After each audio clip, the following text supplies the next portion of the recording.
नमस्कार मित्रांनो, आजच्या व्हिडिओमध्ये आपण महाराष्ट्र शासनाने जारी केलेल्या एका अतिशय महत्त्वाच्या जी.आरबद्दल माहिती घेणार आहोत।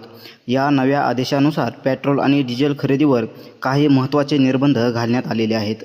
विशेष म्हणजे आता एका वाहनाला एका दिवशी 200 लिटरपेक्षा जास्त डिझेल देण्यास मनाई करण्यात आली आहे।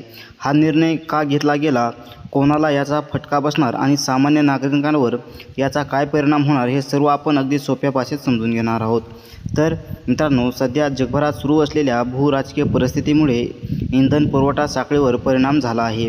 त्यामुळे काही ठिकाणी मोठ्या प्रमाणावर डिझेल आणि पेट्रोलचा साठा करण्याचे प्रकार वाढल्याचे शासनाच्या निदर्शनास आले आहे।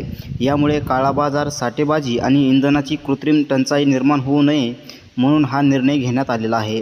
तर यामध्ये सर्वात महत्त्वाचे नियम म्हणजे एक औद्योगिक आणि व्यावसायिक ग्राहकांना मोठा नियम आहे।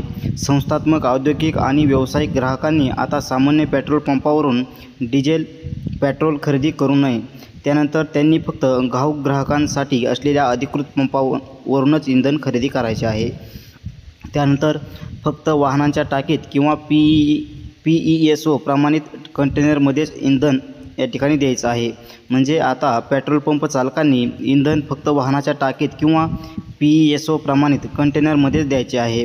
सामान्य ड्रम, कॅन किंवा इतर अधिकृत भांड्यांमध्ये इंधन देण्यास निर्बंध घालण्यात आलेले आहेत।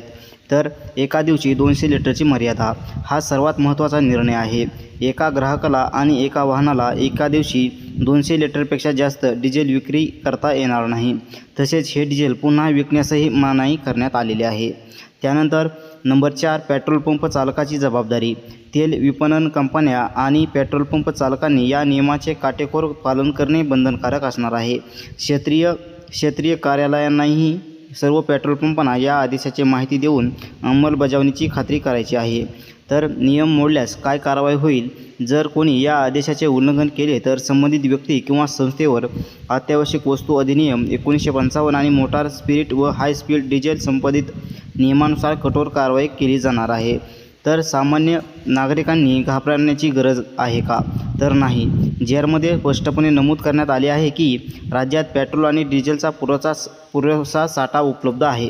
हा निर्णय फक्त साठेबाजी, काळा बाजार आणि मोठ्या प्रमाणातील अधिकृत खरेदी रोखण्यासाठी घेण्यात आलेला आहे। सामान्य वाहनधारकांना नियमित इंधन मिळत राहणार आहे। तर मित्रांनो, 12 जून 2026 रोजी महाराष्ट्र शासनाने हा महत्त्वाचा जी.आर जारी केलेला असून एका वाहनाला एका दिवशी 200 लिटरपेक्षा जास्त डिझेल मिळणार नाही। औद्योगिक ग्राहकांनी सामान्य पेट्रोल पंपावरून इंधन घेऊ नये। फक्त वाहनाच्या टाकीत किंवा अधिकृत कंटेनरमध्येच इंधन दिले जाणार आहे।